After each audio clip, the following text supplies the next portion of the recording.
நான் தான் உங்களுக்கு ஒரு நாடே கட்டி வச்சிருக்கேன். என்னடா ஆரம்பிக்கும் பொழுதே அனுகுண்டா வீசுறாரு. இதுதான் நித்யானந்தர் பாணி. இப்ப ஒவ்வொரு தீட்சையும் முழுமையா வாங்கிக்கோங்க. உதாரணத்துக்கு இப்ப காயத்ரி தீட்சை கொடுத்து யஞ்ஞோபவீதம் கொடுப்பேன் எல்லாருக்கும். ஐயோ நான் வீட்டுக்கு போனா என்ன யஞ்ஞோபவீதம் போட்டு விட மாட்டாங்க, நான் என்ன பண்றேன்? வீட்டுக்கு போகாதீங்க. யஞ்ஞோபவீதம் போட்டுட்டு சிவ பூஜை பண்ண விடலாம். அந்த வீட்டுக்கு ஏன் போறீங்க? போய் என்ன பண்ண போறீங்க? நான் தான் உங்களுக்கு ஒரு நாடே கட்டி வச்சிருக்கேன். அவங்களுக்கு பாய் பாய் சொல்லிடுங்க, அவ்வளவுதான்.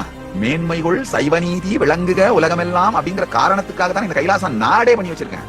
ஆன்மீக வாழ்க்கை வாழ முடியலன்னா நீயும் வேணாம், உன் வீடு மட்டும் இல்ல உன் நாடே வேணாண்டா அப்படின்னு துரத்தி விட முடியும்னா அவங்க வாழ்க்கையில துரத்தி விடு.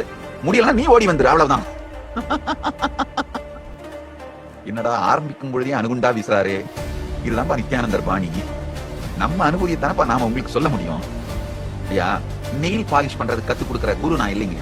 சும்மா உங்க ஸ்கின்ல அப்படியே ஒரு பவுடர் அடிச்சு ஜிலு ஜிலுன்னு உங்களை வச்சிருக்கிற அந்த மாதிரி குரு நான் கிடையாதுங்க. உங்கள் உயிரை பரமசிவமாக்கும் குரு நான்.